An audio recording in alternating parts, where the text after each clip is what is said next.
Welcome, everybody. This is week 6 of, excuse me, it's week 5 of It's Your Estate. Or I have to do retirement planning.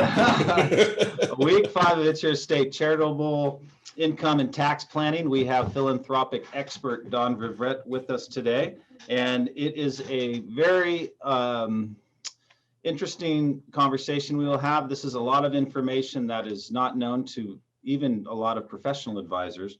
But I want you to understand that at the end of this, we really want you to run the numbers. And Pete and Don will get into what I mean about that. Because even if you don't have a charitable bone in your body, there are tactics that if you have the right situation, this could really benefit you and your family. But first, we have our charitable sponsor, Laguna Canyon Foundation, this morning with their executive director, Hallie Jones. Pete, I'll hand it over to you to introduce Hallie and the foundation. And I'm going to share that thing. Hallie, why don't you go ahead and turn on your microphone? There you go. Hallie is the executive director for the Laguna Canyon Foundation. And Laguna Canyon Foundation's mission is, I'm going to do a little drum roll, Hallie. What is the mission? Thank you, Pete. I need that. Laguna Canyon Foundation was founded really with one mission, and that is to preserve and protect the 22,000 acres of wilderness surrounding the Laguna Canyon area. That open space stretches from Newport Beach to Irvine open space, all throughout the cities of Laguna Beach and Aliso Viejo, Laguna Niguel. How many visitors do you get to the wilderness park? You know, if you'd asked me that question 18 months ago, I would have had a very different answer for you, Pete. We're estimating that we're seeing 3 times as many people out on our trails since the beginning of this pandemic. It has been absolutely unbelievably crowded out on those trails. And that's really one of the reasons that we come to the public and ask for support and for help. People are out there using these trails as we want them to be, and the habitat is feeling the impacts. What is the difference between a regular park and a wilderness open space park? $1 million question. Recreation parks or turf parks are there primarily for public enjoyment. And our open space, these 22,000 acres, exist first and foremost for habitat value. So these parks were created to protect the plants and animals that live there. We have dozens of sensitive species, amazing wildlife, bobcat, mule deer, as well as some endangered bird species and reptile species. And these parks, because they are wilderness parks, were created to protect the habitat that those plants and animals depend on. So we get to use these parks, we get to be out there and experience that wilderness, which is a huge gift for each of us. But first and foremost, they're here to protect those plants and animals. Yeah, Trevor just put on the screen for education. What kind of, doesn't everybody know what an open space park is about? I mean, I see a lot of kids. What do you do for them? Absolutely. No, not everyone knows what a wilderness park is. Certainly people, not everyone knows exactly what kind of wildlife we have here. So that's important, what responsibility each of us carry to protect those plants and animals. But really, Pete, one of the things that's coming our way in the future is this new generation, the next generation of environmental advocates and environmental supporters. You see a picture here on your screen of one of our Title I field trips. So we have 11 partner schools based in Santa Ana Unified, where those kids actually come out to the wilderness parks, get to experience a little bit of the outdoors. Most of these children don't have access to wilderness or to open space in their own neighborhoods. So it's a real eye-opening experience, not only for these kids to start to understand that these resources exist for them, but also for these kids to start to understand the responsibility each of us have to protect the last wild spaces that we have left. Our education program is absolutely key to the future of our environment, and it's a place where we really need support. Yeah, it's almost like I like to think of it like environmental issues are international, but here locally, it brings it home as how important it is to keep the trails and keep people educated, because people come from all over the world to the Wilderness Park. They do. We have world-class mountain bike trails. There's good and bad to that. We also have, we're a tourist destination for people from across the globe. And more people are recognizing that when they do come to South Orange County, not only visiting the beaches, not only going to Disneyland and those other really popular spaces, but being out in the wilderness, taking a hike in our open space is really important. Yeah, if you've never visited the Wilderness Park in Laguna Beach here and been out on the trails, you're in another world. And we're so lucky to have the beach and the open space within 20 minutes, from Laguna. It's just absolutely awesome. What are some of the future things that are happening with the Laguna Canyon Foundation? Get us a little excited. Sure, absolutely. We're in the middle of building our Wilderness Center. We are creating the Michael and Tricia Burns Canyon Preserve. And that is going to be a real hub for environmental work for the community. So not only is that going to be the hub of our habitat restoration efforts, we have 19 different habitat restoration projects going on right now. Those are where we're actually taking out weeds and planting native plants in their place. We also have a really robust fuel modification program. So we help make sure that homes can stay safe from wildfires while we're also protecting that important native habitat. Our education program, which has just been, come to a complete stop, unfortunately, under COVID. We're hoping that come fall, we start getting those kids out there and educating those kids just, full steam ahead. And the last thing that I wanted to mention is our trails. Our trails, as I mentioned, are getting up to 3 times as many visitors. So our trails were not built to sustain that kind of use. And our trails team is working hard to identify the sources of funding that are going to help make sure that those trails are maintained for long-term use. So that's a really important part of our future as well. Thank you, Haley. I really appreciate the information. And if anybody is interested in becoming part of the Laguna Canyon Foundation, go to the website and give them a call. So lots of opportunities for volunteering and lots of opportunities for donations, whether it's for the trails or education. Thanks. Absolutely. Thanks so much, Pete. Take care. Bye-bye. Bye-bye. All right, let's get into philanthropy. One of the things. Just before we start, Trevor, would you please give me permission to share my screen? I don't think you need permission, Don. Yeah, I do. It says I do. Never mind, I got it now. Thank you. The program today is with Don. First thing we're going to do is, Don, why don't you bring up your Ask First form? No, I'm going to do that 2 slides from now, Pete, but we can go ahead and do that. If you'd like me to go ahead and proceed, and then we can talk about my Ask First. Why don't you go ahead and proceed? Okay. So why are we doing this? Why me? Why are we doing it? I happen to be a CPA, which means I have an odd fascination with numbers. My wife and I have a living trust. We did that and all the other required documentation that sort of goes along with that. That's one trust that we have. We wound up giving our company to our daughters. That's another trust, and we'll talk about that in terms of how you can give things without paying taxes now. We also have an office building, and we chose, after discussions with Pete, that we would set up a charitable remainder trust. So that's another trust. We'll talk about that one. As a part of that, we tied in a donor advised fund so that when my wife and I pass away, our children will administer part of that money as sort of a legacy going forward. Obviously, with numbers, I had the fascination with it and looked a lot at what is the process involved in this and how do you do it and what are the options and what do you do? So that's part of what Pete then said, hey, why don't you talk about what all has been done and what you're doing? Why now? These are unprecedented times. I was going to put in weird, but that just sounded odd.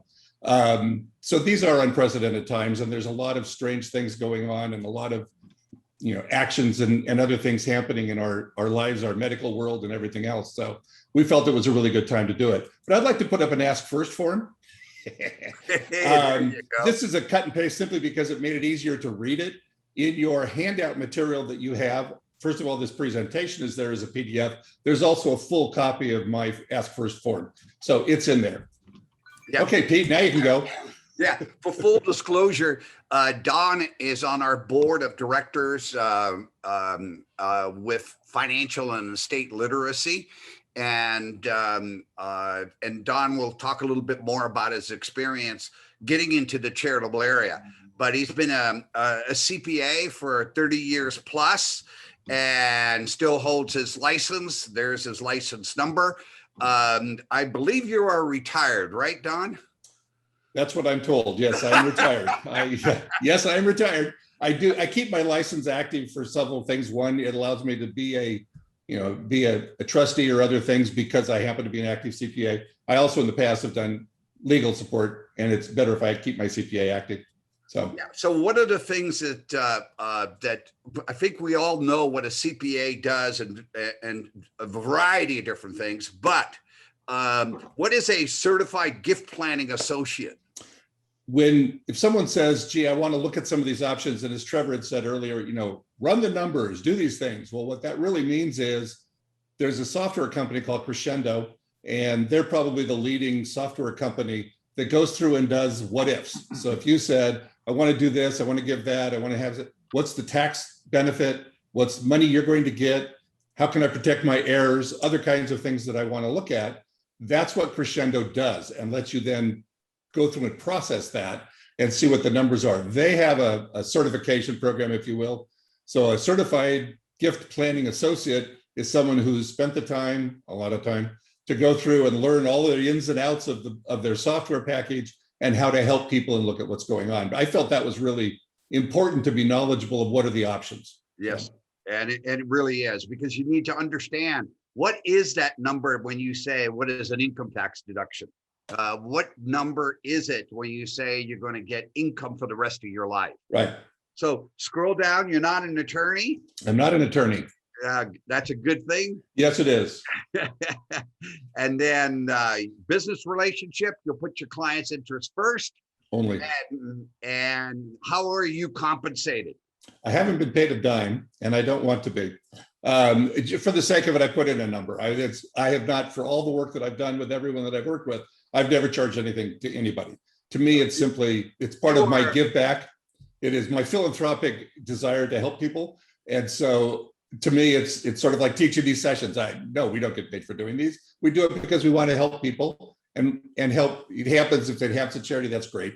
But it's also, how do we help people go through and do the work? So one of the nice things about Don is that, well, there's a lot of nice things about Don, but one of the nice things about Don is that he's not employed by any one charity.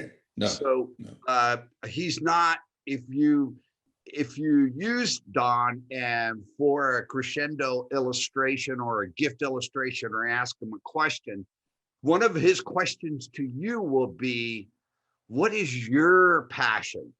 What is your charity? 1, 2, 3. Why do you want to do this? Yeah, all that. Yeah. He's not going to try to talk you in or out of a charitable organization. He's completely neutral, and he'll work for you so that you can understand the whole process. And kind of Trevor mentioned this before, but it's worth repeating. 95% of the professionals out there do not understand planned giving or charitable philanthropy. And what we're talking about, we're going to be the donor advised one, the charitable remainder trust, the charitable lead trust. There are so many tools out there for giving that most professionals don't have a clue. So you need somebody like Dawn, you need somebody like David Moore at Chapman, somebody, Heart Association has Carl Wayne and a couple other individuals there who literally are specialists in this area. What makes Don unique is that he doesn't work for a charitable organization as the plan giving director, so that he's completely neutral in helping you out. And I see that you don't offer to sell annuities, insurance, or mutual funds or other financial products. No. You don't get paid on the side by a charity. No. No. In fact, it was interesting because along the way in talking to various people, someone made the comment of, well, but it's my responsibility to validate that whoever someone gives money to is a valid charity. And I said, it's not my right to do that. No, I'm not going to do that, because to me, it's a matter of, it's what they should do. Now I'm going to say, make sure you give it to a valid charity. Yeah. But what that charity is, I'm charity agnostic is my argument, is that and it's up to you. Everybody's mission is their own. Right. Two is, it's good to give. It really is good to give. You'll live longer if you do. I mean, the odd things about this is people tend to live longer if they give. So. Yeah. And three, understand, I know we go through this Ask First form in detail with all of our presenters, but you should as well. There's a blank Ask First form in week 1 on the materials page. Mm-hmm. This is the minimum you should know about somebody who's giving you advice. Please don't ask for advice from your friend, from your neighbor, or from just because they're a CEO in a company or they happen to be an attorney. They need to have some educational background in this area to know what they're doing. Don, let's get into the program. So the question becomes, what are the issues we're trying to resolve? One of the issues for a lot of people, I guess in our age group or around us or something, I want to get out of the big house. I want to cash money out of it, but I really don't want to pay a whole lot of taxes. How do you deal with those kinds of issues? Or I don't want to pay taxes today is really the proper way of saying that. Because ultimately there will be taxes. Death and taxes tend to come along together. The other thing that people are running into a lot of is, I have a creative child. I'm going to be very nice in my terms. A creative child, and how are they going to spend their inheritance? Are they going to spend it all immediately? Are they going to invest it? What are they going to do? And this really becomes even more important when you get to an IRA account, because of the tax ramifications of it and some of the changes between Secure Act and CARE Act and other things that have happened. But we still want to be fair to our children in terms of what's going on. The other one is, you may well want to give to a charity. You may be doing that now, and maybe you don't change that. You may give your church $100 a week or a month or whatever the number happens to be. But there may be a more effective way of giving them the money to save you money. I mean, that may sound a little crass in some cases, but it isn't, oh gosh, let's go out and give all this money away. Most people, or a lot of people, give something to charity today. And the question is how to do that. Do you want to do it today? Do you want to do it in your estate? Is there a way of doing this, during your life, after your life, your kids, whatever it happens to be? But you really need to take a look at what you're doing and where you want to go with it.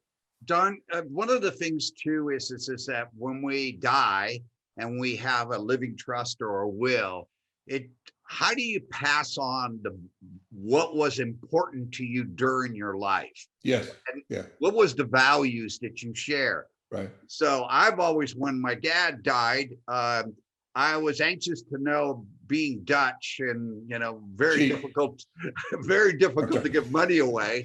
And so what was important to him? And now that as I getting older, I would have appreciated that more, understanding what values he had would have been, and somehow they could be reflected by the charities that you choose, the missions. Right. Your legacy, where you're going. Yeah. Yeah. And it's great to set an example for your children. Yes. One of the issues that comes up in this conversation is, okay, there's a charitable deduction, and I don't mean to imply that people only give money so that they can get a tax deduction out of it. My feeling is, if you want to give money to charity, let's figure out a way of having you have a tax advantage out of it. But there's important characteristics in terms of charitable giving. If you look at something that you give during your lifetime, if you give X amount of money to a charity and you get nothing back, you get a tax deduction of that much that you can take on your income tax return. It's based on how much you can take is based on adjusted gross income. If you gave cash, you can take up to 60%. And I'm going to use round numbers just for the simplicity of it. If you had given $10,000 and you have, let me redo my math. If you had $100,000 in adjusted gross income and you'd given a whole lot of money away, you could take up to 60% of that 100,000 off of your taxes. That's deductible if you gave cash. If it was something of appreciated asset, 30%. You can take it today and you can take it for the next 5 years as your deduction or until you run out of the money. An important part of this is when we talk about those, normally it's for people who itemize their tax deductions. If you do standard deduction because they raise the limit so high, that may not be as important to you. So that I'm going to point you to a qualified charitable distribution we'll talk about in a few minutes, which becomes very important to you, whether you're itemized or do standard deduction, it doesn't matter. If you give something to charity and you get something back, a charitable gift annuity, a charitable remainder trust, any of those things where you're getting a return, you don't get the whole thing as a deduction because you will receive a benefit. So you receive the net amount of that. That's that change. Now, those are off of your income tax. If you wait until you die, it's interesting. Okay, once you died, your bequest, you're giving, then it's the same thing, except it's against your estate tax. Now, today we have $11.7 million deduction individually. An awful lot of us, certainly Pete and I'm saying that for Pete, I don't know. In my case, certainly the 11.5 is 11.7 is enough to cover it, which means any charitable deduction does not save any money.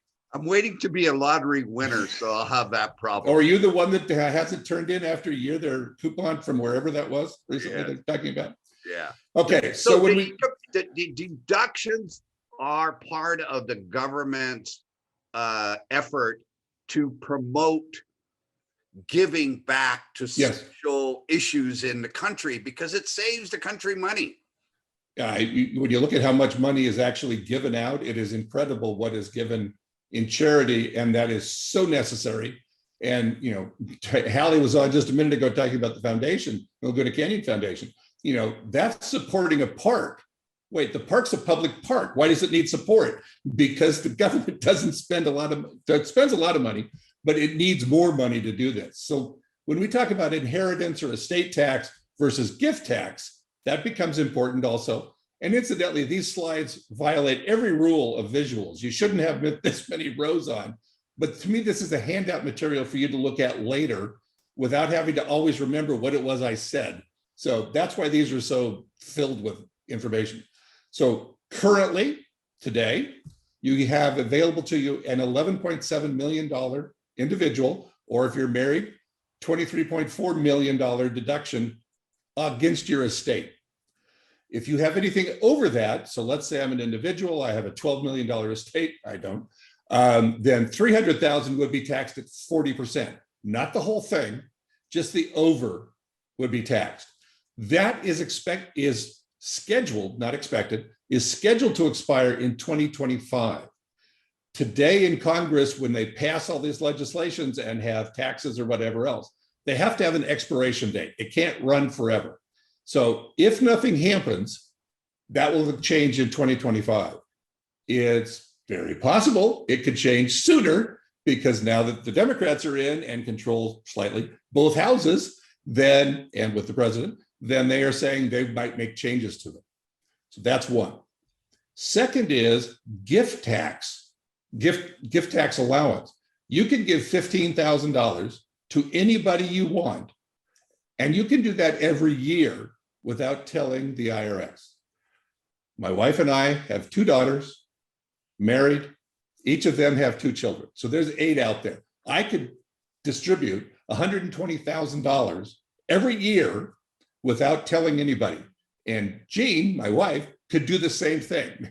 I'm sure our kids would love that. And I don't know what my 6-year-old granddaughter would do with that much money, but we could do that without notifying anybody. Remember in the intro, I said we gave our company to our daughters. That was way the heck over $15,000. So I submitted a gift tax return to the IRS. if you look at that next bullet, inheritance tax and gift tax are close and tied to each other. I have given away, the amount was roughly $2 million for the business. We gave that to our children. So if I was single today, I would only have 9.7 million, still enough, only 9.7 because I've used 2 million of that. So that's how they're tied together. I didn't have to pay any tax when I gave them the company, but I told the IRS about it. Now you can give all the money you want to charity. There's no limitation on that. That doesn't count against any of these kinds of exclusions. So occasionally we kind of get mixed up a little bit in terms of, well, this is gift tax, inheritance tax, estate tax. Estate and inheritance are the same. Gift ties together from that standpoint. And California does not have an inheritance or gift tax. Right. Yes, that is correct. Today. It's actually in the Constitution. Oh, even better. Well, okay. There's probably a lot of things in the Constitution. Anyway, never mind. Okay. Back in a little bit of this is from last year, but things are being revised as we go along here. So there was the Secure Act from 2019, and it changed. It used to be, if I have an IRA account, I have to take out a required minimum distribution out of that account. It used to be when I turned 70, in the year I turned 70 and a half. That was changed by the Secure Act before to 72. If you had not changed, if you had not turned 72 yet, then it moved up to be 72. You didn't have to take it any earlier. They did, however, leave, remember I mentioned that qualified charitable distribution, QCD, that stayed at 70 and a half. The other big change to the Secure Act was it used to be I could give my IRA account to my daughters or to one or both of my daughters. They could take that money out over their lifetime. Now they're limited to 10 years. Spouses, it doesn't matter, but that changed a lot of the things people planned on in their estates. So that's a big deal, and we'll talk about that in a minute. I call it Secure Act 2.0 because there currently is in Congress, interestingly, bipartisan support. We still have bipartisan support. I was surprised a month or two ago, there was a bill that passed in Congress for a water infrastructure bill that passed the Senate 98-2. Ted Cruz and the other senator from Utah said no. But other bipartisan support, my God, they actually did that. So there is an effort underway now to change the RMD to 75. Hasn't taken effect yet, it hasn't been passed yet, but that's in the works. The CARES Act said, okay, if you want to give money, we'd love to have you do it. There was all kinds of support and all kinds of, payments in terms of unemployment and other things. But in there, they also said for 2020 last year, and there's talk about extending it to 2021, you can give money 100% against your adjusted gross income if it's cash. They also said, remember the standard deduction, you can give up to $300 as an individual or $600 to charity, even if you use standard deduction. That's referred to as an above the line deduction. So if you give money to your church and you think, well, I can't take a deduction because I'm on standardized deduction, you could give $300 individual or $600 as a couple. That can now be tax deductible for you. Again, you're not giving to get the tax deduction, but if you're giving and there's a tax deduction, use it because that's going to help you. Appreciated assets are still limited to the 30% deduction. Normally they're 60 for cash, 30% for adjusted gross income. There's conversation of a CARES Act 2.0. Don't know what that is going to be yet. I just looked it up, in fact, before I came on this, and there is no designation yet as to what they're talking about or where they're going. Okay. Here's one of these terms that people go, it's what? So IRD as opposed to an IRA. This is income in respect of decedent. I put money into a 401k. I put it in pre-tax. So when I take it out, the government wants tax money on that. I transferred that into an IRA in my case. If I give that to my children, they want my children to pay tax when they take it out because I didn't pay anything going in. So again, that was required minimum distribution, not for a Roth IRA, but for a standard IRA, 401k, whatever. You need to take out this minimum deduction. What's the minimum deduction? Well, again, now it's going to be at 72, could go to 75. You need to take it. You still had to start at, I think, 59 and a half. You could take it, but you have to take it as of 72. It's based on your age and a factor that is each year changes. So it also is adjusted. So based on age, as you get older, that number changes, and what your account balance is. Something that a lot of people don't understand initially is you're going to pay ordinary income tax on that money. Chatting with someone a while back, and they said, I take out my RMD and I get hammered. I pay more in taxes. My Medicare charge goes up. What the heck? Why am I being hit with this? Well, because there's an RMD and you're charged for this. So as my little example over here to the side, I'm going to use Mary, who's 80 years old and who has a factor of 18.7. Hypothetical, she has 500,000 in her IRA account. You divide 18.7 into 500 and you get 26,738. That's what she's required to take out every year. At 80, she'd have to take it, has been for a while. That's what she has to take out as a minimum. She could take out more, but as a minimum, she has to take that out. The rules changed in terms of moving from 71 to 7.5. They've also changed the table that you will now be using in 2022. Why they passed a bill in 19 that's affecting 2022, I'm not sure, but the amount of RMD will actually go down because they've realized we're living longer. What's an option? An option is using this thing called a qualified charitable distribution, QCD. If you have an IRA, this does not apply to 401ks or 403bs or other things, and you're over 70 and a half, if you give money to charities, you can have this come out of against your RMD. It's 100% tax deductible, regardless of whether you use standardized or itemized, because it reduces your income. I'll show you an example in just a minute.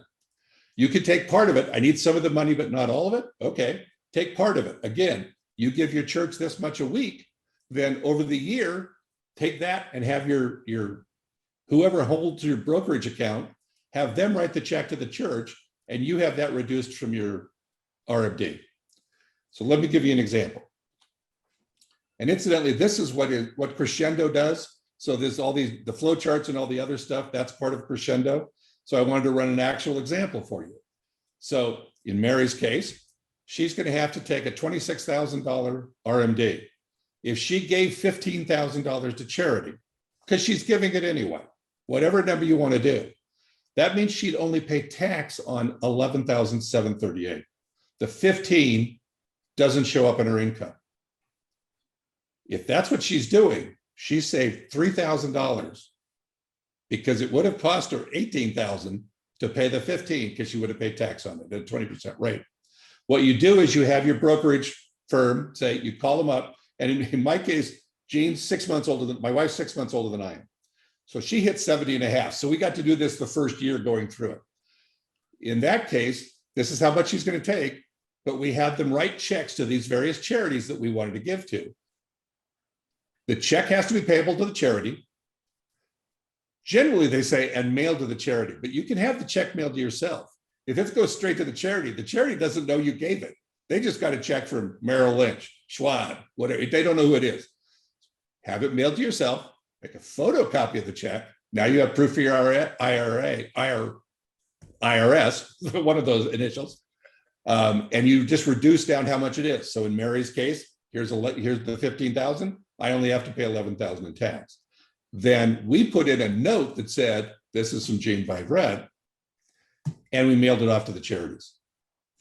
Perfectly acceptable, just fine doing that.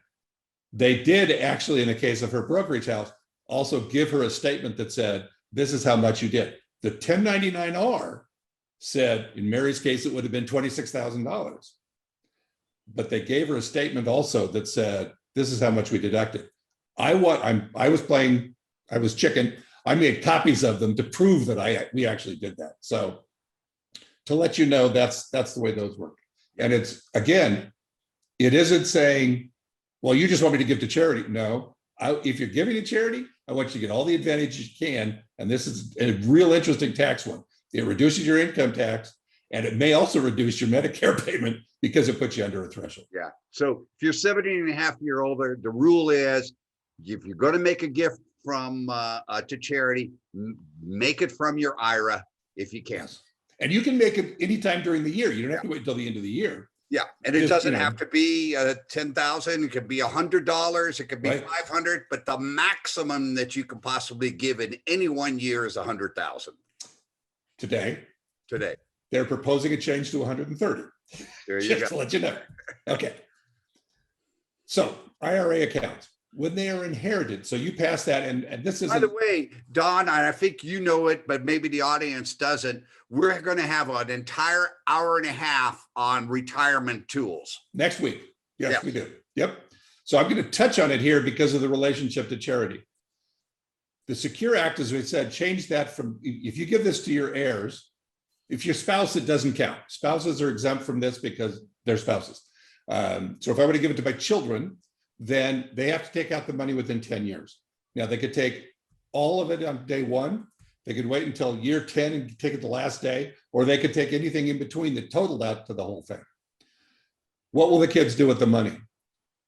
If the kids take it out, or any of your beneficiary or whoever person you want to give it to, they're going to be taxed as ordinary income. If you gave that to a charity instead, they don't pay income tax on this. So that's an option. And one thing you can do is set up a testamentary trust, so a trust that starts when you die, and say, I want the money, I'm going to use my IRA, fund this testamentary trust, and I want it to give money to my children over this long a period of time. And it can be their lifetimes. It can exceed way over 10 years if you wanted to. They can't change the amount, it's a locked-in amount, but they can't accelerate it and say, no, I want all the money now. And that's perfectly fine. They take out the money, and I'll give you an example in just a minute of this. But that's the way you could go through and look at these and say what's going on and easily see the 10 years that they limited it to. Why is that important? Well, let me give you an example. Hypothetical, the estate's 2.5 million. The IRA, which in many cases, their IRA is the largest asset they have, even bigger than their house in a lot of cases. So in this case, the IRA is $1.5 million, house is $1 million. The kids look at it and say, we want the IRA because it's $1.5 million. What they don't realize is they're going to perhaps pay over $500,000 in federal tax, almost $200,000 in state tax. They're going to net under 750, half of it. More than half's gone. They're going to get roughly 750,000. The charity got the $1 million. There's no tax. If instead you said the IRA goes to charity, $1.5 million, they're thrilled. They get an extra $500,000. The kids take the house. The kids take the house, it comes to them at $1 million. They pay no tax from the inheritance standpoint unless there's something else in here. The kids now have the asset at $1 million. And while there's a step up in basis, they could sell the house and get $1 million. Or they can keep the house, whatever they want to do with the step up in basis, while that still applies. There are changes to those rules in California from a property tax standpoint. What Congress chooses to do, I can't speculate. I'm not going to speculate on that one. But if nothing else, the kids get the larger net asset, and all they've done is change which asset went to which. But it's important to think about it in terms of how your kids will inherit it. Okay, so we set up this trust. Don, real quick. Please. There was a question regarding QC, or qualified charitable distributions from your IRA. Yes. Are you allowed to give them to a donor advised fund? No, excellent question. Thank you. That is a limitation. You cannot put it in a private foundation, nor to a donor advised fund. That's not allowed. It has to go to a straight public charity. It is being considered. All of these things are being considered. Yes. Exactly. Yeah. So hang tight, but not today. Yeah. Today, no, you cannot. It has to go to a public charity. I wish it was to a donor advised, but it's not currently there. Okay, testamentary trust. Let's say you had 500,000. I just use numbers because that's something to work with. You have a 45-year-old kid who you think is going to run away with the money or something. So you put it into a testamentary trust. 500,000 goes into the trust. Over time, they're going to, over their lifetime, which would be, forget how many years it is, but at 45, that's going to have to be 30 years that they're going to have it plus. They'll take out $1,375,000. They would have gotten 500. They may have blown it immediately. If it stays in here, they're going to get $1,300,000 that's going to come to them. Now, an important characteristic of this is it's actually growing, because at this point, I said, for the sake of discussion, it's a 5% withdrawal. It's going to earn more than that. I had said it's going to earn 6%. And if you look at these and go, what's this 5.89? These trusts tend to pay out quarterly. So if I say it's going to earn 6% is my plan, that's slightly reduced because money comes out quarterly. That's why you see these weird numbers of 5.89% is the growth. It's growing. So actually, over the years, if it grows, they start getting more and more money, which is how it gets up to $1,300,000 that they're actually getting from this. And that's really a conservative estimate of 6%. So it could easily top 7 or 8%, and that total income would grow. That I love the fact that you used the word creative. Try to be nice. Yeah, but this is a way that you can protect the creativity, the creative kid, because a lump sum may not be best. It may be better for your child to have it over their lifespan. And you could see the numbers. It actually, they come out almost double ahead. And look at the dollar amount that goes to charity. Right. Yeah. Yeah. Now, in this case, your estate would get a tax deduction. If you're under the 11.7, it's not going to count for you. Yeah, we don't worry about the estate tax. But it's there. It happens to be a deduction, which is because the charity is going to get the money in the end. Yeah. Okay. We talked a little bit about bequests. So a bequest is money given after you die, and it's directed either by a will or a trust or whatever documentation you have. It generally will be one or the other of those, or the courts, whatever. Courts aren't going to tend to do it. It's the largest form of charitable giving. Over $43 billion was given just by bequest in 2019. They haven't published the 2020 numbers yet. So $43 billion given to charity by bequest. It's paid by the estate before they take the total. So if you're, oh God, my estate's going to be $12 million, congratulations. But I'm going to give $400,000 to charity, then there will be no tax, because that comes out first. Then they value what the value is for it. Can be an outright gift, or it can be deferred benefit for someone. So you could say, no, take all the money, or I want to give a QCD, a qualified charitable distribution, for my children in terms of what's going to happen later. We recommend in a lot of these things that you use a percentage of the estate, because if estates are going to go up and down in value, and if you put in a dollar amount and your estate's gone down in value, then your beneficiaries are going to get less. If you do it as a percentage, at least you'll go up and down together. If you want to cap it or do something else, you do whatever you want because it's your money. There is no income tax deduction for setting this up while you're alive, because it only takes effect after you die. And it doesn't cost anything during your lifetime. There's really, it's just a piece of paper that said, this is what I want to have happen. And you get the good feelings that it's going to go to that particular charity that you quote, that mission is important to you. And it tells everybody else that mission is important to you. And you maybe, and absolutely it is in a lot of people's cases. I'm afraid to give money now because I may need the money. Exactly. Then you can do it as a bequest just as easily. Yeah. I pick on my sister occasionally as we go through these. She's widowed. I'll be her executor. We've gone through all the documentation recently and all these things. She plans to give 10% of her estate to charity when she passes. Perfect. Why don't you do it now? Because I don't want it. I may need the money. Perfect. No problem. As long as you don't need a tax deduction today, well, I do. All right, that's a different question. So we'll talk a little bit about this as we go through this. I'm going to mention beneficiary designations because a lot of times they are also used for charities.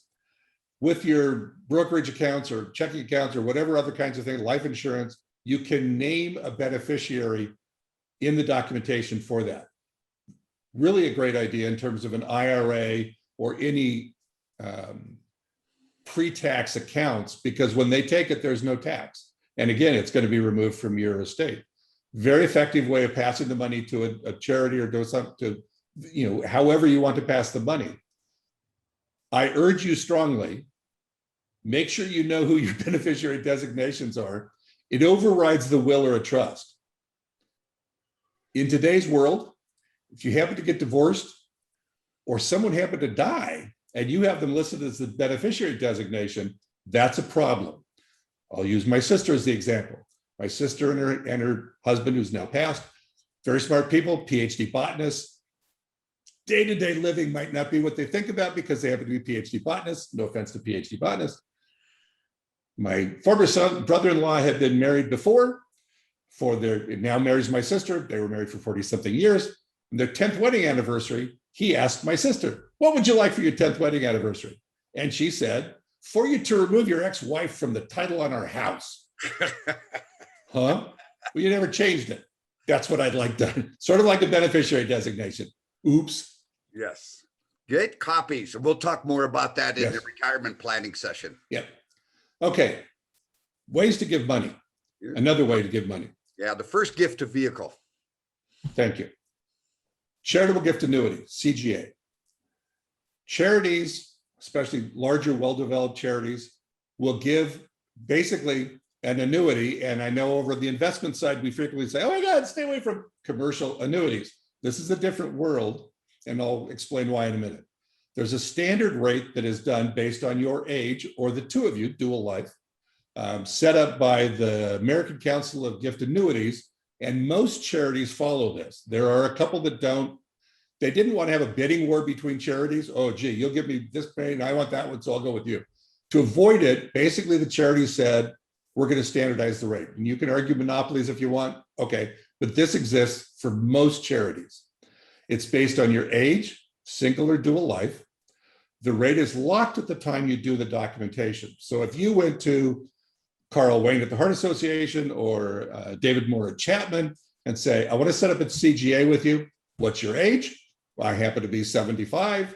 Then it's a 5.4% charitable gift annuity that you will get, and you will earn 5.4 for the rest of your life. It does not change over time. So this is not, from an inflation standpoint, this can affect you. However, the charities are responsible to assign, they're covered by the insurance commissioner in the state of California, for instance. They have to prove they have assets to support this. They have premium in terms of anything going wrong. So if you're Chapman University, my joke was, you could probably put your name on a classroom because you may own that, but only if the university went completely broke, which they're not going to do. You can defer the start date, and I'll show you a couple examples of how that works. You may want to think in terms of, if you're looking at your cash flow day to day, if you have an asset that doesn't pay a dividend, you get no cash.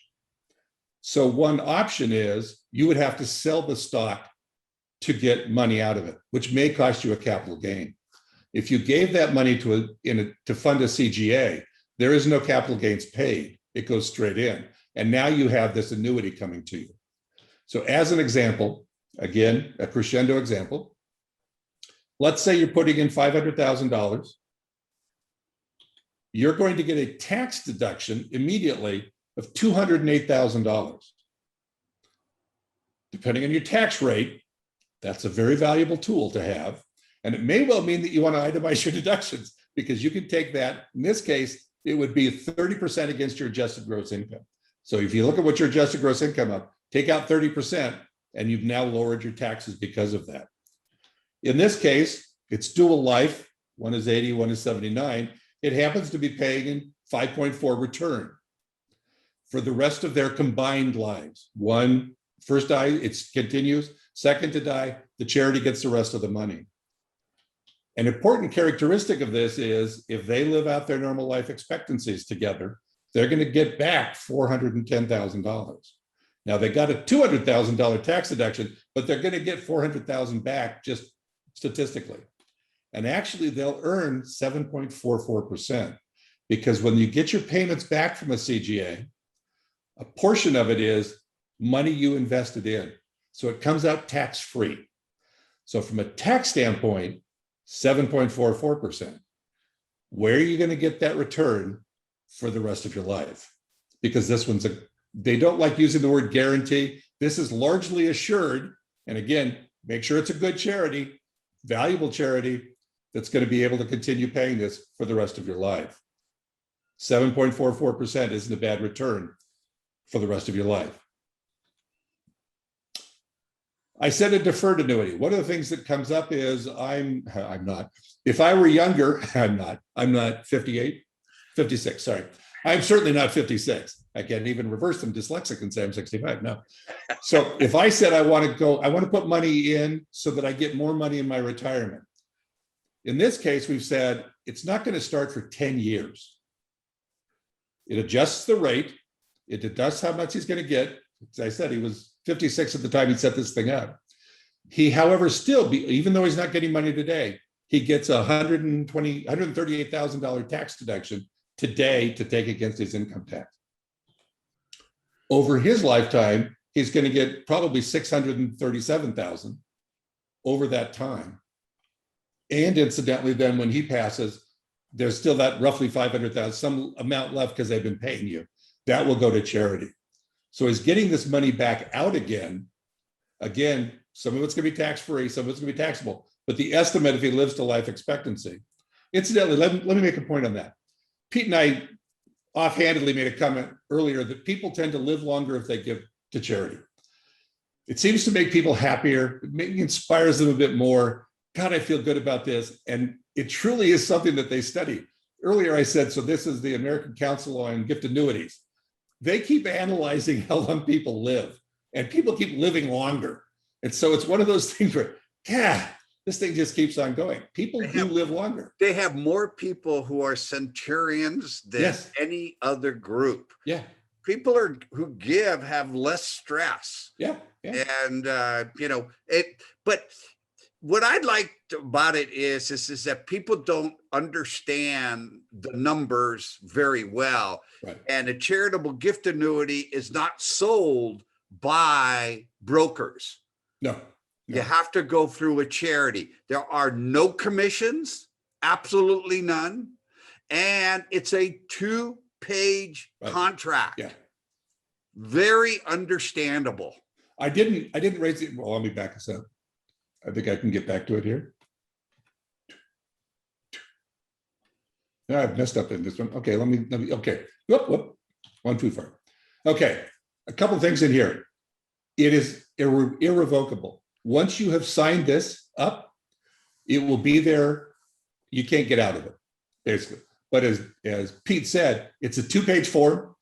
And if you talk to David Moore Chapman, you talk to Carl Wayne, you talk to any of these other charities that are doing CGAs, they're not going to be hounding you and calling. They're not even going to offer to take you out to lunch, probably, because it's not going to be a sales pitch. It's going to be, would you like to contribute to us? And so you have time to review it. There are things you can do, and we'll talk a little bit about later on in terms of how could I get out of this if I had to. There are ways of doing some of those. But it is important, and I thank you, Pete, for saying it. This is very simple. No sales commissions, no push and shove, no anything else. They're very simple. So I'm going to need to go forward a few times here. Blah, blah, blah, blah, blah, blah, blah. Yeah. By the way, even CPAs don't understand a lot of this stuff. So because it's not an everyday type of thing that people do. So that's why it's important to see someone like a Don that'll run the numbers for you to see what kind of income you're going to receive. What is your effective rate of return? Right. Don, there's a question before you get to remainder trust regarding charitable gift annuities. Yes.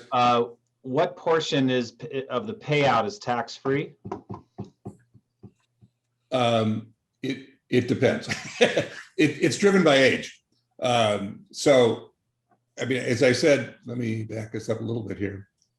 So in this particular case, the payout would be $3,800. I can't point at it for some reason. $3,800 is tax-free out of the money that's coming out of the annuity. The annual amount is 28. So it's 15% is tax in this example. Yeah. In this example only. Because he's so young, 56. Yeah, right. Yeah. The average age for gift annuities is right in the mid-70s. I was going to say minimum 70 is a general, unless you defer it, which effectively he's making it 65. 66 because he's waiting out 10 years in this particular case. So I would say to me, if you're going to do a charitable gift annuity, I would say the age of 70 would be the break point. I think Below if you that, go probably not. Go back to your other slide where it says the regular gift annuity. Yeah, there you go. Annuity of 20 for 2 lives, tax-free amount is $2,752 Against 27. So in that case, it's roughly 10%. But they're older. You know, they're 81 and 89. I'm sorry, 81 and 79 is the age in this example. But that's part of running the numbers. So if someone said, I'd like to do this, but I don't know, I would need to know more, then send us a note. And at the end of this, I'll show you a little form, send me an email and say, listen, I want to give, you know, $10,000 to somebody. What would it be? I'm this age. Here's what I want to do. What's going on? And we'll run this for you, And here it is, and use it as you would like to do. And incidentally, if you think, I really do want to give to the Heart Association, or I really do want to give to Chapman, you can call Carl or David Moore and say, I want to do this. And they'd be happy to. I mean, David, for our Charitable Remainder Trust, David and his group ran the initial numbers for us. And I went, I want more. And they went, you know, are you going to give to us? No, they didn't say that one. But it was, I want to dig deeper. And that's when I went out and got Crescendo and licensed that. So, and Trevor, I think that answered the question as best we can. It depends. Yeah. If you're 90 years old, 80% of it is almost tax-free. Yeah, right. Okay. So that's one. CGA is one way of giving. Another is a charitable remainder trust. This is more involved. And these sort of have ratcheted up in terms of involvement. This generally is something where you have a large asset, and I'm going to say minimum in this, I would say is 100,000. Realistically, I'd say you may be closer to 500,000 because there is cost and involvement with these. So this isn't a $10,000. I think I'll set up a charitable remainder trust. No, you don't. No, I don't waste the money. This is larger gifts with stronger returns, but at the same time is you want to start out with a larger number. You want a highly appreciated asset going in here because it takes the capital gains tax and defers it over time. And that's the positive. And I'll show you that as we go through this. Also, you don't have to put in all of the asset. One thing you can do is to say, I'm going to sell my house or the business or the building or something else. And I'm going to have to pay this much in capital gains. Well, you can give a portion of that to charity, and that'll give you a charitable deduction, which offsets the tax, and then you keep the rest of your money. And that's another scenario you can easily run. We have a charitable remainder trust because of Pete. Pete and I happened to be driving to visit a friend in Thousand Oaks. And I said, God, this building's going to kill me in capital gains. And he went, why didn't you do a charitable remainder trust? And I went, what is it? And that was the beginning of a long process. That was in 2017, was the beginning of this process of going through and setting it up, which we did in 2017. And it's real important then in terms of how you go through and look at these things. We'll run scenarios for you. I've done a bunch of these for people. Again, there's no cost. And I'm not telling you who to give money to. I'm not advising you. I'm saying, look at these differences and things to think about.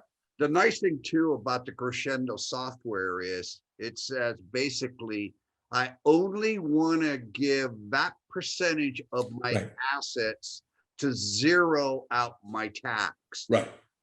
And, you know, if you were to do the calculations by hand, it would take you 3 days. Yeah. The wonderful thing about the software is it'll give you an answer in about 10 seconds. Yeah. And then you print this thing out, I send it to you and say, here it is. It's your call in terms of what was there. But you can get an idea. It's if you have a large asset, it's not like you have to give away the entire asset. No. So we're talking about charitable remainder trusts or lead trusts or these different, what do those things mean?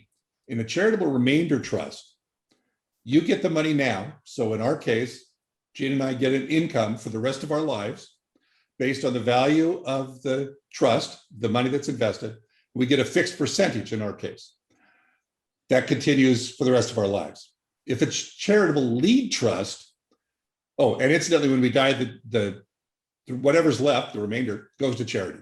Does not go to our kids. It's gone. A charitable lead trust, the charity gets the money now, but your beneficiaries get that later at today's value, not what it is from 10 years from now. Think of this in terms of larger estates. Think of this as, let's see, You own the initial stock of Facebook or Berkshire Hathaway stock. It's gone so far up in value, but if you gave it at the beginning, put it into a lead trust, then when they take it out, it's at the other value. So that's the difference between a remainder or a lead trust. There's also a difference in the way it comes out. Your cash can come out either as a fixed percentage, which is ours, which is a charitable remainder uni trust, or it's a fixed dollar amount, which is a charitable remainder annuity trust, or a CRAT. CRATs can run out of money. If you say, I want to have X amount of money, it's going to go until it runs out or you die. In our case, we may get less and less over time if the value goes down, but we'll still get something out of it until the second of us, for first death through second death, it continues all that time. You specify the charities you want to get the money at the end. During your lifetime, Gene and I are in here, between either of our lives, we can change it. You decide how you want to handle that. We decided on roughly an annual basis, we look at the list and say, do we still want to give money to these people? And until last year, we said yes. And one of them, we said no. We want to change that one and put it somewhere else. Our perfect right. All I have to do is write a little note, have it signed off, and it's now changed. I don't have to call the attorney. I don't have to do anything else. I did call the charity and say, you're out of here, just so they don't bother to harass our kids or something. It can be for a fixed period of time. You can say, I only want it for 10 years, or you can do it for your lifetime. Or, as you'll see in an example in a minute, you could do it for your lifetime plus, I said 10 years as the example. So therefore, our children would have gotten money out of it. Then it would have gone on to charity. You need an attorney. They are irrevocable. A charitable remainder trust is one of the interesting kinds of trusts that are set up. Once it's set up, sometimes children don't like the fact their parents gave everything away, so they'll challenge this. A charitable remainder trust can only be canceled by one person in California, the Attorney General. If a lawyer finds out that there's a charitable remainder trust, the odds are pretty high they're going to say, we're not going to fight this. These things are pretty bulletproof because only the Attorney General can remove them. There are things you can do around that to a certain extent, but that's one of the things to look at. So what does this thing mean? Okay, so I have this charitable remainder trust. And in this particular case, I'm going to say it's a $500,000 asset. We had some capital gain. If I put in $500,000, I'm going to get about $180,000 tax deduction. That's very nice. You have it for the current year or the next 5 years. So there's 6 years you can take it out. In our case, we set up our trust in 2017. We have a large tax deduction that we can take over the next 6 years. So until 2022, we have 30% of our adjusted gross income is removed by our trust as we go through it. In this particular case, as an example, we said that if it came out at 7.5%, then we would get back, in this example, $620,000. For this example, I said 7.5%. You can say whatever you want.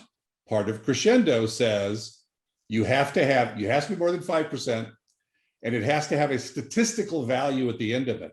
And so if I'd said, I want it to be 20%, not at this age. If I was 95, it would have let me do it. No, it won't let you, and it backs off. So in our case, it came back and said, you could actually take this much out. We said, we'll back it off a little bit because we'd like more of it left in. So that's what happens over the time. Now, 7.5% tax advantage is a portion of this comes out as return on capital, no tax at all. Part of it also comes out at capital gains rate because there was capital gains of $440,000. That's going to be taxed. It's going to be shown as a tax amount that will be accounted for over our lifetime or when we hit our expected life expectancies. So that's why it earns at 7.5%. It actually earns tax basis almost 8.5%. Quick question, Ron. Yes, please. It sounds pretty simple, but it can be complex. So what's the difference between a unit trust and just a trust? Maybe Pete can answer that. Yeah, a unit trust means that there's going to be payments made over a lifetime based on the value of the trust at the beginning of the year. A charitable remainder trust is very similar to a living trust. You still have a trustee, you have a beneficiary, you have a grantor, you have everything else like you do in a living trust, except that the remainder amount is not your children of a charitable remainder trust. It's just the charity or charities. And that's what makes everything that happened inside that trust tax-free. So a charitable remainder unitrust means that it gets valued at the first of the year based on the value of the trust at 7.5%. That'll be the payout. And because it's a charity that's the beneficiary as the remainder, that's how they got the name Charitable Remainder Unitrust. And I'm going to add to that, or differ a little bit from what Pete was saying. We have a living trust, which handles our house and our bank accounts and all the other kinds of things, and we could give to charity from there, no problem. We could also give to our children, which is where it's going, because we have this remainder trust, and therefore we've already said this is the money we're giving to charity. The difference in them is, so that's not tied, the living trust is not necessarily tied to charity in any way. And while you have a living trust, you don't have to put a tax return on it or anything else. You're there, you're just continuing to live. In the case of a remainder trust, you do have to do a tax return for this trust. And partly because there's 4-tier accounting out of all this other incredible set of rules that, I mean, we don't do our own taxes, we have somebody else do the taxes. And so we have a tax return that's done for the charitable remainder trust. We're still the administrators, we're still the trustees. We don't have to be, we could have someone else do it. We manage what assets we want. We've hired an investment group that says, we'll invest the money and do that. And I will tell you that we set this thing up in 2017 for a certain dollar amount. We've taken out a lot of money over that time. And today it's worth more than when we started. It's pretty amazing. Thank you from an investment standpoint. Yes. But, and we set it up so that we assumed it'll go down in value over time, but so far it's up in 4 years. So that's the difference between them, is this is already locked in place. So this is an irrevocable trust, where a living trust, you can revoke it as long as you're alive. Yeah. You can't undo this thing when you're doing it.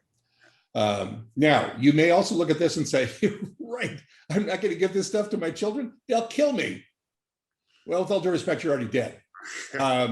So number one, that may not count. They may be mad at you, but you're gone, or this doesn't take effect until you pass away.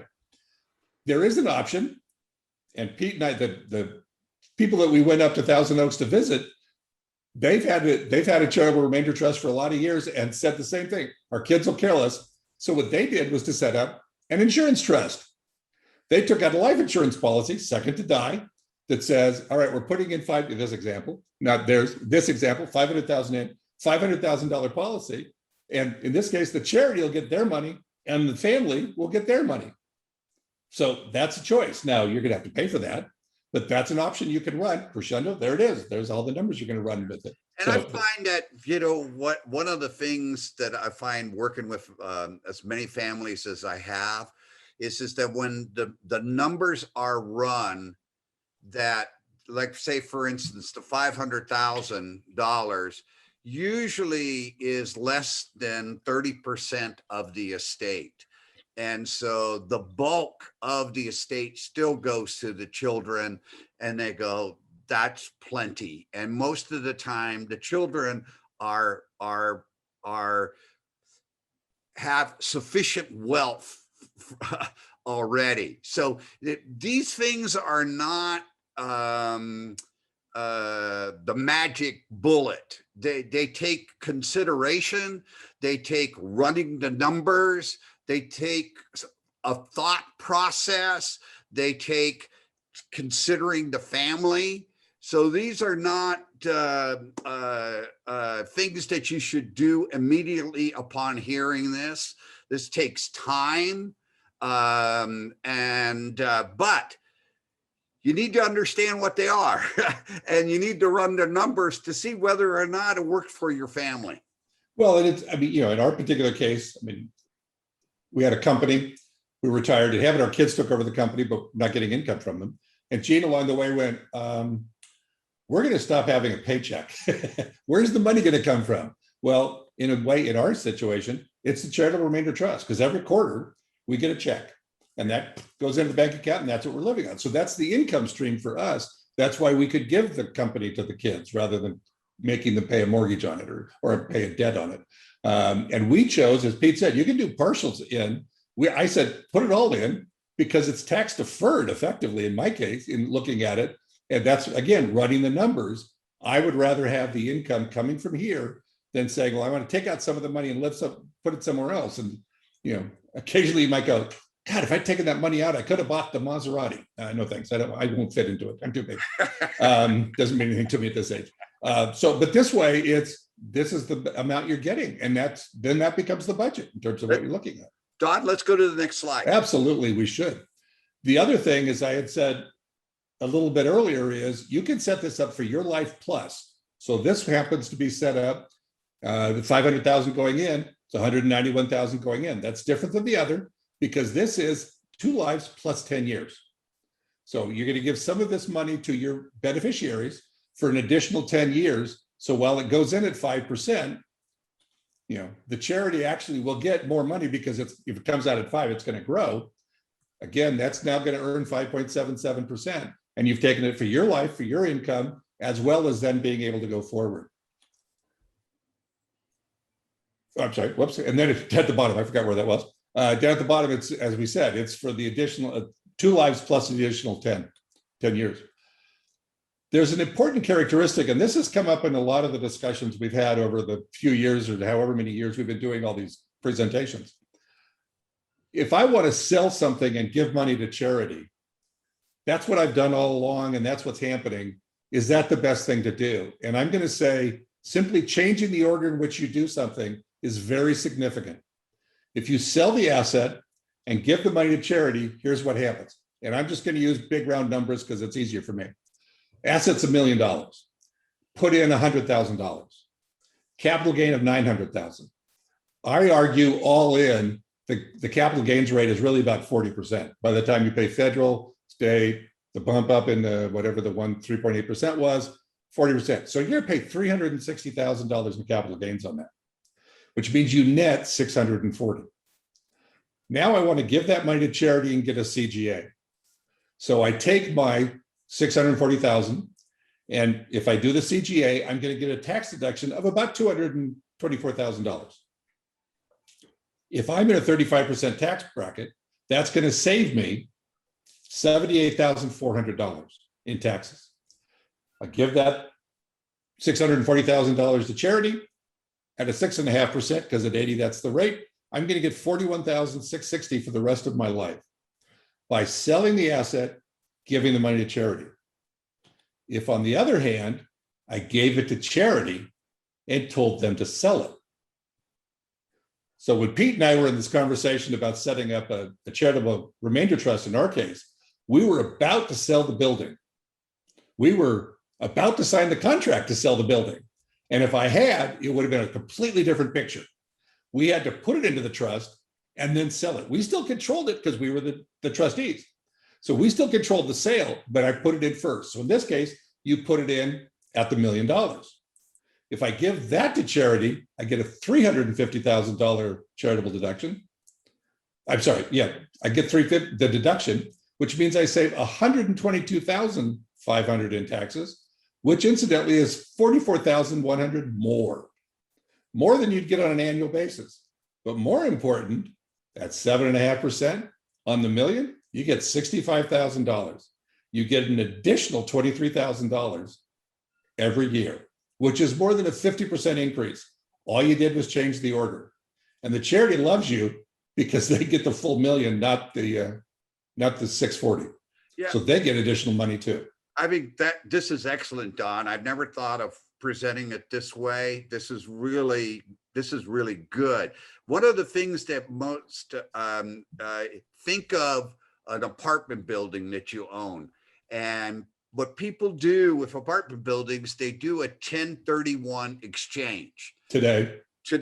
And the 1031 exchanges allows them to buy a bigger building and without paying any tax. Right. But the problem is you can't use the money. How do I get out? Yeah, how do you get out? So there's a technique called tenants in common that's being used, how to get your money out, but it's very expensive, lots of commissions. No one considers using a charitable remainder trust Or any charitable giving. This or could be a or a CGA. charitable gift annuity on getting your money out, paying zero in taxes, and getting income for the rest of your life. So if you know somebody at a cocktail party that's considering a 1031 exchange, let them run the numbers and see what a charitable gift will do for them. In our particular case, we bought a small building 20 something years ago. We needed a larger one, so we did 1031 exchange, bought the bigger building. Okay, well, now you have all that money tied up in that asset, and that's what funded our charitable remainder trust. It could have funded a CGA, but we controlled the percentages and how it was being administered by doing this one. So that's a real important characteristic in terms of where these go and how you look at them. I mean, I've had people, in fact, the money we switched over to another charity, I'm talking to the head of that charity, and I made a comment of, well, we sold our building and gave it to charity.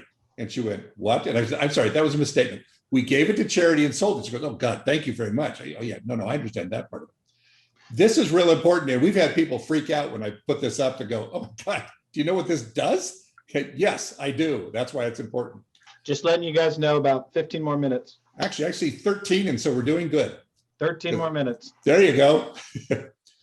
One thing that happens is over time, people have said, well, I'm going to give my house to the church, to charity, or something else when I die, which is great from an inheritance tax standpoint if you were in that position.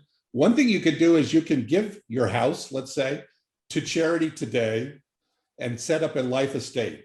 You get to live in your house the rest of your life.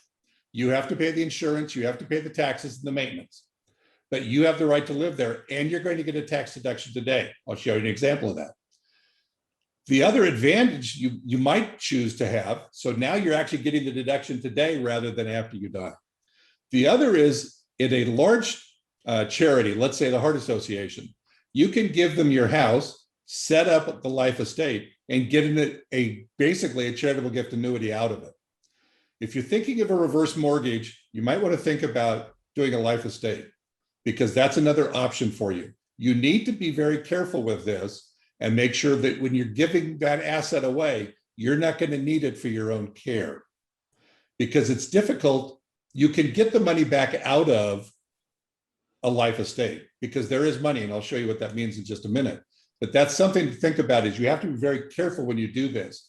But there have been a lot of people that have given their house to the church or whoever it happens to be when they go through it. This is an alternative for you to looking at a reverse mortgage. So let me give you an example of this thing. So let's say the house was 100,000 and it's now 500,000. You give it to charity. In this case, you're going to get a tax deduction. It's straight gift to them. So you're not, you have life, you can live here for life. Get a $400,000 tax deduction by doing this today, which is going to give you a significant tax savings over the current plus the next 5 years. So that's an option for you. You continue to pay the as I say, the mortgage if there is one. You have to do the other. And so that's something to think about. If you're looking at giving this after you pass away, do it now as a life estate. The alternative to that is setting up a gift annuity with that house. So now you get a significantly smaller tax deduction because you're going to get a benefit back. You need a large charity to do this. If you call up David Moore at Chapman, he's going to say, I can't afford to carry you over the years you live there. If you call Carl Wayne at the Heart Association, he's going to say, we're big enough that we can carry, we'd love to do this one with you. Now, if you need the money out of it, what you do is you call them up and say, I want us to sell the house. They're going to get some money, you're going to get some money out of it. And it depends on what the value is of the asset. In this particular case, if you notice there's a 500,000 going in, tax deduction is 200,000. That means there's a value of about $300,000 because that's what you're going to get over the rest of your life, net present value. That would give you the ability to take some money out if you needed the money later. So there is a way out of this, but this is an option if you're thinking about a charitable, a reverse mortgage. as opposed to just a straight gift. Okay, we've mentioned donor advised funds. Donor advised funds are basically a private foundation, except you don't have all the overhead and the hassle of them. What you do is you call up either a community foundation, brokerage firm, or donor advised, happens to be at Schwab. They're very low cost to open, very low cost to maintain it. And you then say, all right, I want to put money in here. You may bundle it, and bundling is, if you want to give this much money over 3 years, you give it all in 1 year, and that may give you a tax advantage. But I don't want to give the charity the money now. I want to dole it out over the 3 years, put it into a donor advised, and then you give the money over the 3 years. It is called a donor advised fund, not a donor owned fund, because you've given the money to charity. They're just holding it for the charity as you go through. You log online with Schwab, call them, whatever it is, and say, I want you to write a check to so-and-so, anonymous. I don't want them to know it's from me. I want it to be in my name. That's fine. Either way, whatever you want it to be. They look to see if it's a valid charity. Not is it a nice charity? Is it valid? 501c3. Is it valid? Yes. They'll cut the check and mail it out for you. Okay. Very easy to go through and do. You cannot use your QCD today to fund it. May change based on the legislation.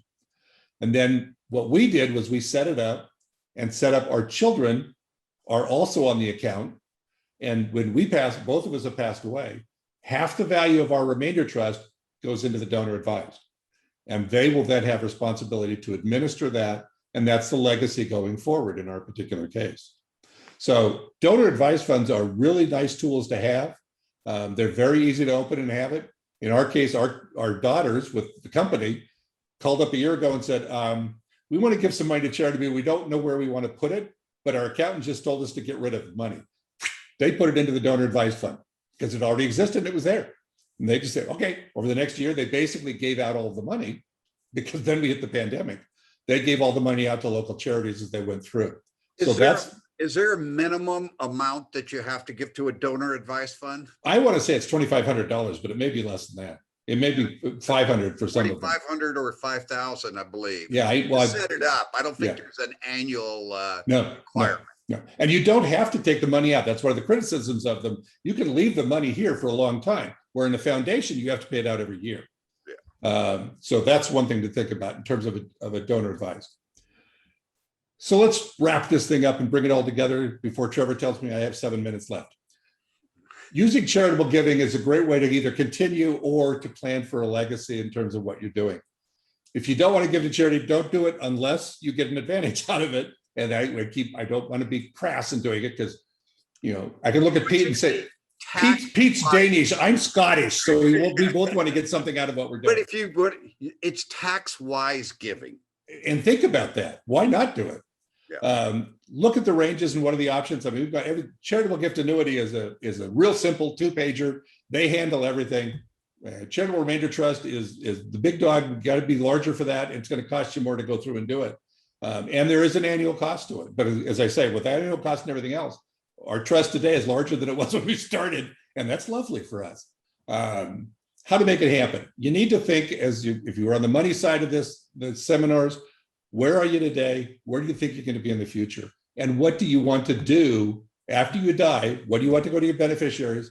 What do you want to give to charity? What do you want to give to both? And how do you want to do that? Incidentally, I'll say, if you're going to give to charity after you die, make sure someone knows why you're giving the money. And so in my sister's case, I said, tell me what you want done with these 2 pieces of money. Okay, well, the money that goes here, this is what we want done. The money that goes here, this is what we want done. Perfect. As your executor, that's what I will tell them. If you don't tell them, they don't know. They just go, oh, look, money, that's fun. Discuss with your beneficiaries. You don't have to do this. I think it's a good idea. When we set up our remainder trust, we were chatting with one of the charities and they asked me can we ask 2 questions? Yes. Who wrote your charitable remainder trust? And just because I was cruel at that moment, I said, I did. I bought a book and wrote it. And her face just went ashen. And I said, no, I used a large firm. We happen to be the same firm they use. Okay, good. Did you tell your daughters? Because she knows the kid. Yes, and they're supportive of it. Okay, it's a nice thing to do. In fact, a lot of parents bring their children and get them involved. Yes. Oh, yeah. either through the donor advised fund or the charitable remainder trust, Right. as to giving out money from that, as to what charities do you want to give to. Nobody's born with a philanthropic gene. It's a learned process. Neither you or I were, that's for darn sure. We were. You learn, and you start small, and hopefully as your estate grows a little bigger, your giving increases. Right. So consider what your options are. Think about it. If you have questions, and there's a little form we'll give you in a minute if you want to use that as a thought provoker. What are the options?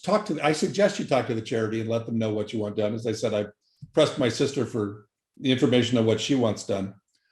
As a wrap up, Pete doesn't like this picture because he tells me I didn't shave that day. Okay. Just as a note, we've talked about all these options. I'm not telling you what to do.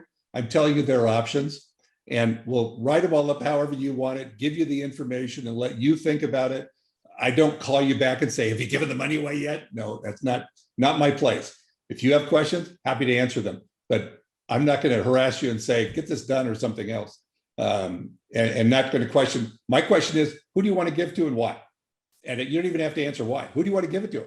And that's a wonderful thing. By the way, and it's a real gift to us to be involved in your giving. It makes us feel good because you're doing something that's intangible and just for the good feelings. So we enjoy being involved in giving because we think it's good for you. There was a lady that Gene and I know in Arizona, and we were chatting with her one day, and she goes, "Okay, I'm about to get this money," and literally her comment was, "I'm Sicilian. We don't pay taxes. How do I get out of it?" So we went through this whole, who are you going to give the money to? What do you want to do with it? Here's your return. Here are other things. And she was like, oh my God, I never knew this was an option to us.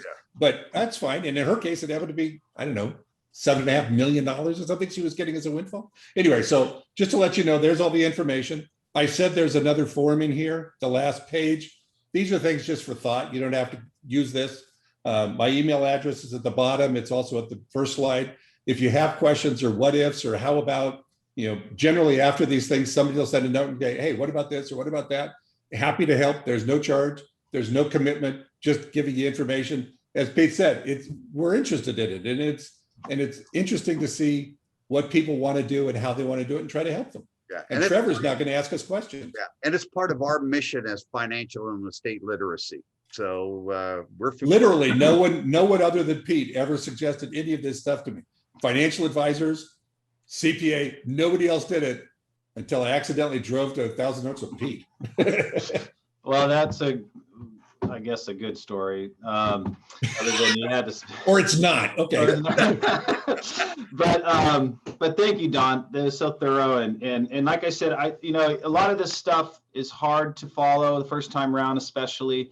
Remember, this is being recorded and edited and put on our website on the materials page, so it should be there within a few days, so you can revisit a lot of these concepts, and then of course reach out to Don, Peter, I regarding any questions. And the handout material is this presentation and also the Ask First form. Yeah, there was a question just now. Where do you get the PowerPoint slides? Same place, the materials page on our website. You want to go through it real quickly? Sure, I'll go through it real quick. It's a PDF. It's not the PowerPoint, but it's there. So that's but I mean, it's on this page. So yes, if you go to our website this is the home page, and then you can hit workshops and it'll take you to this page, and there's a material here there's a button called materials. You click on that, you choose the series, it's your estate, and we are in week 5, like I said at the beginning.